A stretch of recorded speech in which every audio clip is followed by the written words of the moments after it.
यस्ते मन्यापि तत्तच्चसायकसः ओडः पुष्यति विष्टमानिषक् साह्यापदा समार्यन्तयायुना सहस्रतेन सहसा सहस्रता मन्युरिन्द्रो मन्युरेपासदेवो मन्युर्होता वरुणो जातवेदाः। नीति शतक में सनातन धर्म के बारे में क्या बताया गया? वास्तव में धर्म क्या है? इसमें कहा गया है यज्ञ अध्ययन दानादि तपः सत्यम धृति क्षमा अलोभ इति मार्गो अयम धर्मस्य अष्टविध स्मृतः। इसमें धर्म का 8 अंग कहा गया है। सनातन धर्म का 8 अंग कहा गया है। पहला अंग क्या है? यज्ञ। मैंने ये यज्ञ के बारे में सामवेद का सनातन धर्म का जो व्याख्या कर रहा था 10 अंग, उसमें जो 5वां अंग प्रयजबे, उसमें यज्ञ के बारे में विस्तृत में ही मैंने व्याख्या किया था। पंचमहायज्ञ के बारे में भी व्याख्या किया हूं। यज्ञ का आध्यात्मिक स्वरूप और वैज्ञानिक स्वरूप क्या है उसके बारे में मैंने विस्तृत में ही व्याख्या किया हूं। वो वीडियो को देख लेना, आपको यज्ञों के बारे में विस्तृत में ही जानकारी मिल जाएगा। तो इसमें पहला धर्म का पहला अंग यज्ञ को कहा गया है। यज्ञ अध्ययन, सतशास्त्र का, वेदादि सतशास्त्र का अध्ययन, अर्थात ब्रह्म तत्व का अध्ययन के द्वारा तत्व ज्ञान को प्राप्त करना, उसी को सनातन धर्म का दूसरा अंग कहा गया है नीति शतक। उसके बाद तीसरा दान के बारे में कहा गया है। यज्ञ अध्ययन दानादि तपः, दान को, सतपात्र में दान करने को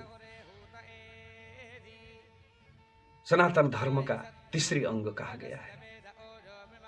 चौथा अंग क्या कहते हैं? तप, अर्थात शारीरिक, वाचनिक और मानसिक 3 प्रकार की तप।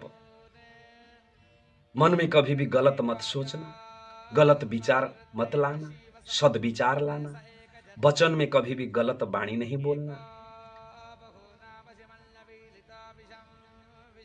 किसी को भी दुख देने की तरह बात ना बोलना, और शारीरिक तप जो ब्रह्मचर्य को कंट्रोल करना, सात्विक खाद्य ग्रहण करना। यज्ञ अध्ययन दानादि तपः सत्यम धृति क्षमा, सत्य को सनातन धर्म का अंग कहा गया है। धृति, धृति अर्थात संतोष। महर्षि मन्यु ने पहला धर्म का, सनातन धर्म का पहला अंग धृति को ही बताया है। धृति अर्थात संतोष। भगवान से जितना मिला है उतने में खुश रहो, वही सुखी रहने का सबसे बड़ा फॉर्मूला है। उसके बाद क्षमा, क्षमा के बारे में मैंने व्याख्या किया हूं पिछले मेरे सत्संग में। यज्ञ अध्ययन दानादि तपः सत्यम धृति क्षमा अलोभ इति मार्गो अयम, लोभ नहीं करना, कभी भी किसके धन के प्रति लोभ मत करना। वेदों में भी यही कहा गया है। यजुर्वेद की 40वें अध्याय की पहला नंबर मंत्र में ओम ईशावास्यम इदग्गु सर्वम यत् किंच जगत्याम जगत तेन त्यक्तेन भुंजिता मा गृधः कस्य सिद्धन। भगवान कहते हैं जो कर्तव्य पंचक का दूसरा अंग, कहते हैं कि भगवान से जितना मिला है उतने में संतोष रहो, तेन त्यक्तेन भुंजिता, उतने में ही भोजन करिए,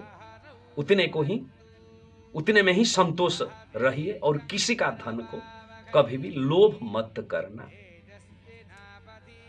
तेन त्यक्तेन भुंजिता मा गृधः कस्यचित् धनम, कभी भी किसी के धन के प्रति लोभ मत करना। किसका गाड़ी बंगला, कोई भी अच्छी चीज किसका लोभ मत करना, निर्लोभता का पालन करना। तो इसलिए नीति में कहा गया है, यज्ञ अध्ययन दान आदि तप सत्यम धृति क्षमा अलोभ इति मार्गोयम धर्मस्य अष्टविध स्मृत। यही धर्म की 8 विधि है। बृहदारण्यक में भी धर्म के बारे में भी वर्णित है। पहला अध्याय की 4था ब्राह्मण का 14 नंबर कंडिका में जाओगे, उसमें भी धर्म के बारे में ही व्याख्या हुआ है। यही चीज सब जितने मैंने अभी पहले से व्याख्या करता हुआ आया, यही चीज व्याख्या किया गया है। तो इसीलिए आप तुलना करिए आजकल की जो धर्म है, सनातन धर्म की जो असली सिद्धांत है, उसके साथ कभी भी मैच करता है? कभी भी नहीं, कभी भी मेल नहीं खाता है। और यही सनातन धर्म की यही सिद्धांत को अगर आप पालन कर लोगे, एक भी सिद्धांत को आपने पालन कर लिया, जीवन का कल्याण ही कल्याण है। कहीं पे जाना नहीं, दौड़ना पड़ेगा, कहीं पे कोई तीर्थ स्थान, कहीं पे किधर, कहीं मंदिर, किधर भी जाना नहीं पड़ेगा। घर पे बैठकर आप धर्म का सारे अंग पालन कर सकते।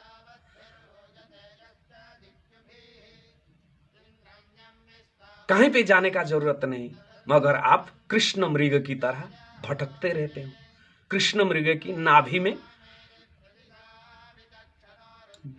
कस्तूरी है, कस्तूरी से खुशबू निकल रहा है, मगर कृष्ण मृग वो कस्तूरी को पाने के लिए इधर उधर भटक रहा है, जबकि अपने नाभि में ही है। आप लोगों की हालत भी इसी तरह। भगवान ने आत्मा को आपके अंदर स्थापित किए हैं, आत्मा के रूप में ही बैठे हुए हैं। अपने अंदर ही वो परमात्मा है। वेदों में कहा गया है, ऋग्वेद में, ओम द्वा सुपर्णा सयुजा सखायाम समानम वृक्षम परिपस्व जाते। एक शरीर रूपी वृक्ष में एक जीव है, एक डाल में जीव बैठा हुआ है, दूसरे डाल में ही परम बैठा हुआ है, परमात्मा बैठा हुआ है। जीव संसार का भोग विलास को भोग करता है और परमात्मा साक्षी रूप में ही देखता है। उपनिषद में जाओगे, यही बात कहते हैं, एको बसी सर्वभूतंतरात्मा एकम रूपम बहुधा यू करोति तम आत्मस्तम यो अनुपश्यन्ति धीरा तेषाम सुखेन शाश्वतेन इतरेषाम। वो अकेला होते हुए भी वो परम ब्रह्म हर घट घट में, हर भूतों में अंतरात्मा के रूप में ही विद्यमान है। अगर आप आत्मा में प्रवेश करके वो परमात्मा की ध्यान करोगे, चिंतन करोगे, आप परम सुख, परम शांति को प्राप्त करोगे। सब कुछ भगवान ने इस शरीर के अंदर दिए हैं। इसीलिए ऋग्वेद में कहा गया, शरीरम आद्यम खड़ो धर्म साधनम। यही शरीर है, सर्वश्रेष्ठ उपकरण है। इसके द्वारा सर्वश्रेष्ठ धर्म का पालन कर सकते। मगर आप शरीर को शराब पिलाओगे, शरीर को तंबाकू खिलाओगे, शरीर को सारे गलत चीज खिलाओगे, उसको अस्वस्थ रखोगे, मन विचलित होगा, विचार विचलित होगा और इधर उधर भटकोगे, कहोगे भगवान मिल जाएंगे, धर्म मिल जाएगा। कैसे संभव है? कभी भी नहीं।